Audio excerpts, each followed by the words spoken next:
नमस्कार दोस्तों। अंगिरा ज्योतिष पीठ के चैनल में आप सभी का एक बार फिर स्वागत है। दोस्तों, मैं आपका ज्योतिषाचार्य मुनीश कृष्ण। दोस्तों, आज हम बात करने जा रहे हैं इजराइल की जन्मपत्री पर। जैसा कि आपने मेरे थंबनेल में देखा है कि इजराइल को बड़े युद्ध के लिए तैयार रहना चाहिए। वैसे तो इजराइल जब से पैदा हुआ है 1948 से, तब से ही युद्ध के अंदर इन्वॉल्व है और ये तभी से युद्ध लड़ने की तैयारी कर रहा है। तभी से इसके पास आर्म्स एंड एम्यूनिशंस की कोई कमी नहीं है। हमेशा इस देश ने अपने आप को युद्ध की बलिवेदी पर खड़ा ही पाया है। शुरू से ही इसके ऊपर इजराइल के आसपास रहने वाली कंट्रीज ने, सीरिया हो गई, ईरान हो गया, हमास वगैरह, ये सब इन कंट्रीज ने हमेशा युद्ध किए हैं, हमेशा अटैक किए हैं इसके ऊपर। तो आज हम इजराइल की जन्मपत्री से कुछ एक ऐसे योगों को देखने की कोशिश करेंगे। कुछ एक ऐसे योग मैं आप लोगों के सामने रखने जा रहा हूं कि क्यों इजराइल कॉन्टिन्यूअसली समस्या में पड़ा रहता है और हमेशा जिसको कहते हैं ना कि वॉर प्रोन कंट्री है। इसके ऊपर चर्चा करेंगे।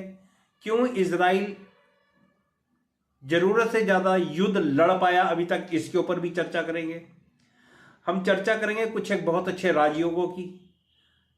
हम ये भी चर्चा करेंगे कि क्यों 1948 से ये अभी तक युद्धों में इन्वॉल्व है। कंपाइल करके मैं आप लोगों के सामने अपना ये वीडियो, अपना ये एनालिसिस रखूंगा, जिससे कि जो लोग ज्योतिष सीखते हैं, मुंडेन एस्ट्रोलॉजी में जिनका इंटरेस्ट है, वो लोग सीख सके, उन लोगों को कुछ नई बात पता लग सके। तो प्लीज मेरे वीडियो तक, एंड तक बने रहना वीडियो पर, और सीख कर ही जाओगे भाई। मेरा हर वीडियो मैं सूत्र हमेशा देता हूं। आज के वीडियो में भी मैं आपको सूत्र जरूर सिखाऊंगा। तो दोस्तों, जो बर्थ डिटेल मैं यूज कर रहा हूं वो बर्थ डिटेल राव सर ने क्लास में दी थी, तो उसी के अनुसार मैं आप लोगों के सामने अपनी बात रख रहा हूं। आप लोगों से बर्थ डिटेल साझा कर देता हूं।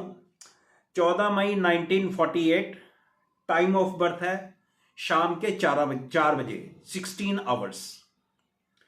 तो दोस्तों, ये कुंडली बनकर आती है 29 डिग्री और 54 मिनट की, कन्या लगन है।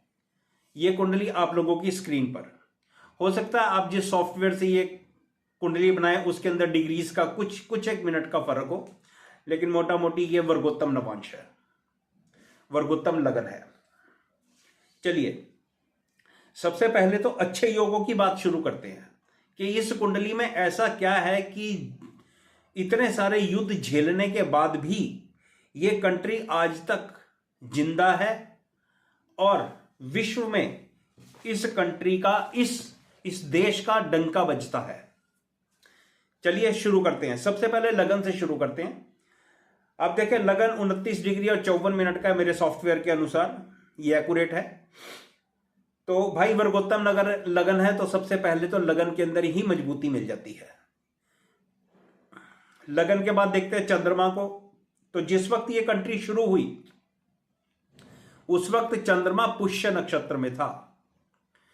तो किसी भी मुहूर्त के लिए पुष्य नक्षत्र या पुष्य का समय हमेशा ही शुभ होता है।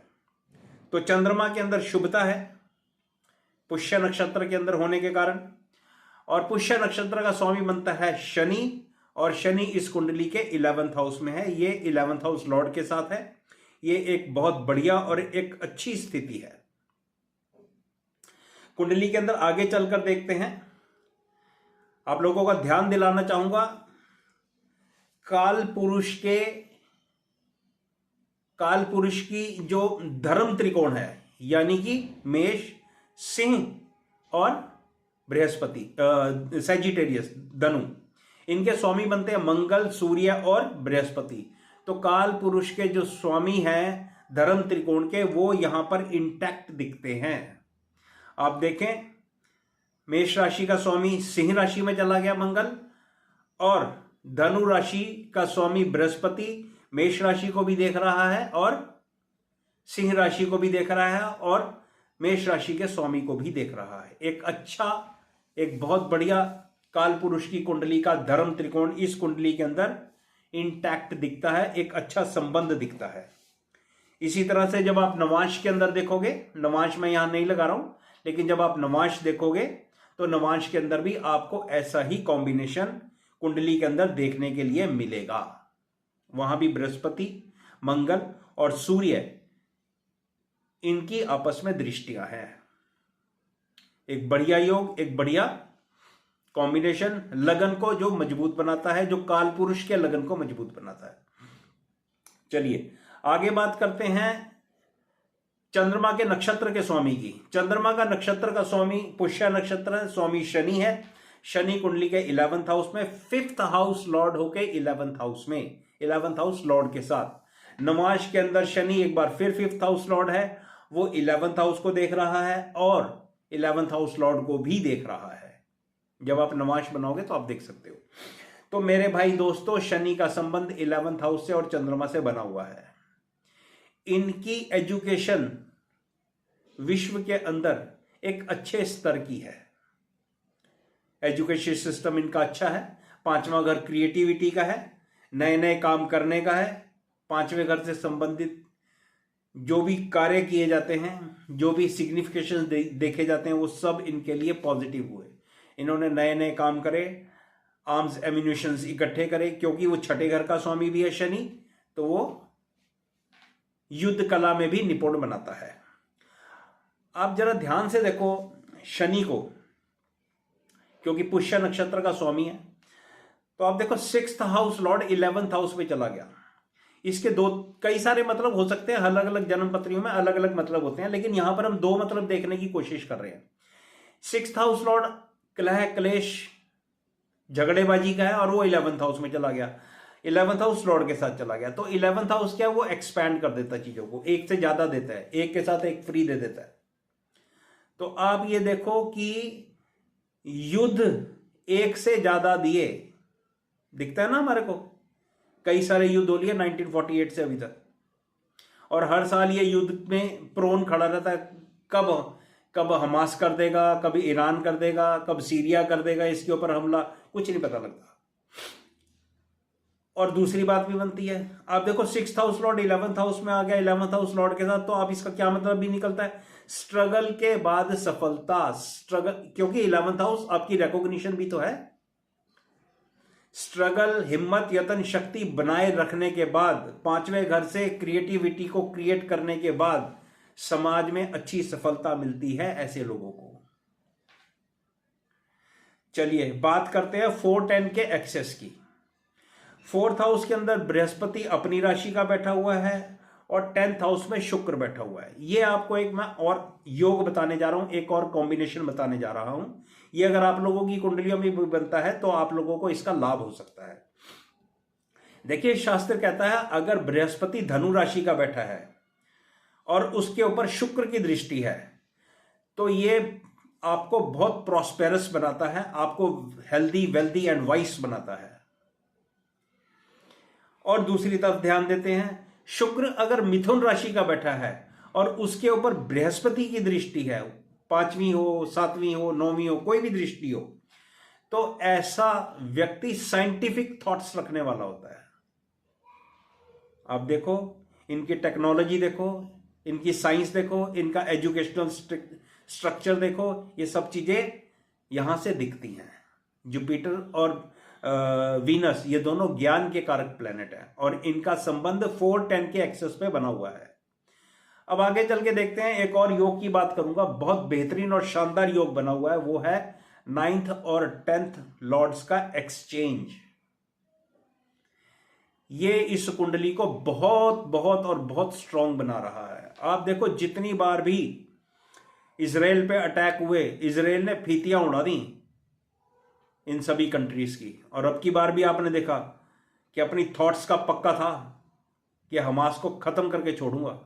देखा आपने, ईरान को भी नहीं छोड़ा, कोई परवाह नहीं करी उसने। कितने कुएं हैं पेट्रोल के, डीजल के, कोई चक्कर नहीं है, हमने को कोई दिक्कत नहीं है।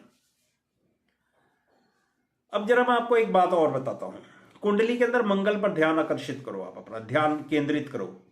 देखो, जब भी किसी कंट्री की कुंडली में 12वें घर में मंगल होता है तो उसका संबंध अपने आस पड़ोस की कंट्रीज से शुभ नहीं रहता।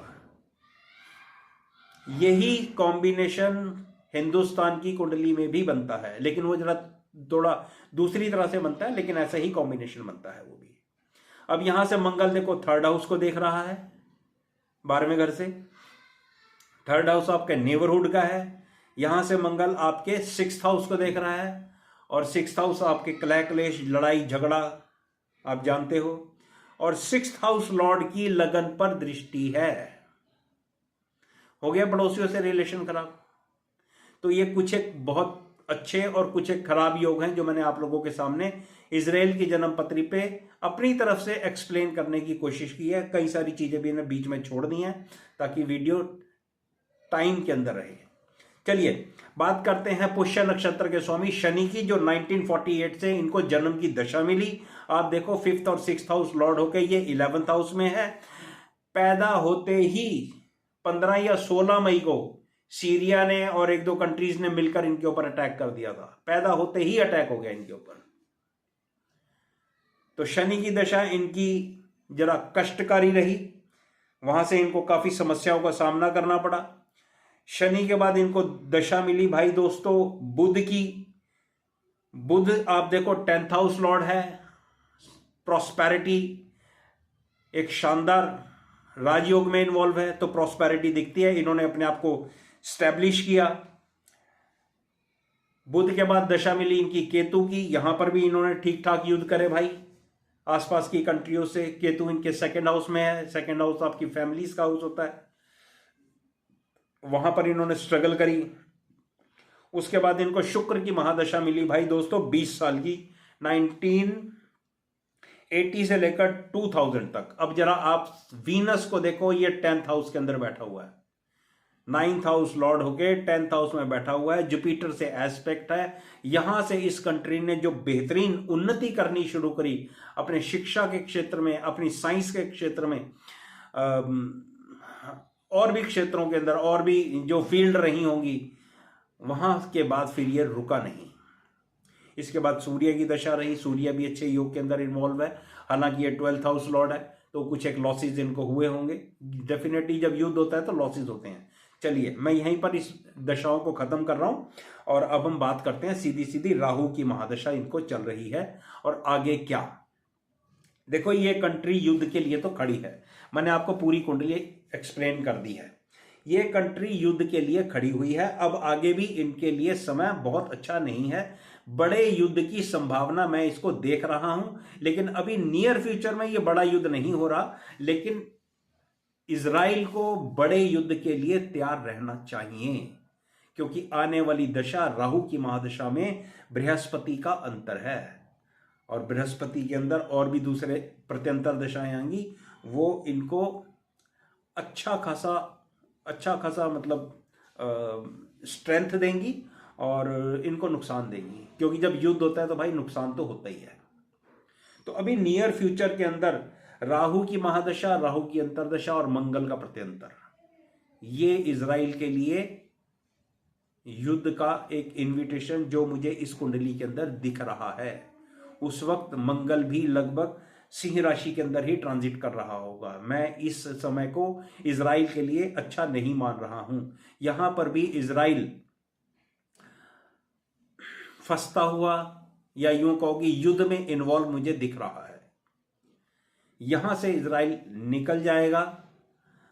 हाँ, ये अच्छा बड़ा नुकसान देगा यहां पे, ये छोटा नहीं होगा, ये भी अच्छा बड़ा नुकसान देगा पड़ोसी कंट्रीज को। अब ये देगा क्यों, मैं इसका रीजन है क्योंकि भाई लगन मजबूत है इस कुंडली का। इस कंट्री को हराना थोड़ा डिफिकल्ट काम है। लेकिन इसके बाद जो राहु की महादशा में और बृहस्पति के अंतर में जो युद्ध होने वाला है इजराइल का, ये एक बड़ा युद्ध होगा। यहां से विश्व के हालात मुझे ज्यादा अच्छे नहीं दिखते। यहां से विश्व युद्ध की शुरुआत हो सकती है, इसको अभी टाइम पड़ा हुआ है। राहु की महादशा, बृहस्पति का अंतर और आगे प्रत्यंतर, समय आने पर मैं आपके लिए वीडियो बना दूंगा। मैंने विश्व युद्ध के लिए एक वीडियो बनाया था, मैं आप लोगों को लिए डाल चुका हूं। मुझे ऐसी संभावना दिखती है कि जो राहु में बृहस्पति में आगे प्रत्यंतर दशा, मैं आपको नहीं बता रहा हूं, डेलिबरेटली नहीं बता रहा हूं, वो विश्व युद्ध को इनवाइट कर सकती है। बाकी देखते हैं प्रभु को क्या मंजूर है। ये मेरा एक वीडियो आप लोगों के लिए लर्निंग, आशा रखता हूं कि लर्निंग होगी। कुछ एक योग आपने सीखे होंगे, इजराइल की कुंडली पे किस तरह से मुंडेन एस्ट्रोलॉजी में काम किया जाता है, ये आप लोगों ने जरूर सीखा होगा। मेरा पूरा वीडियो देखने के लिए दोस्तों आप सभी का बहुत बहुत शुक्रिया।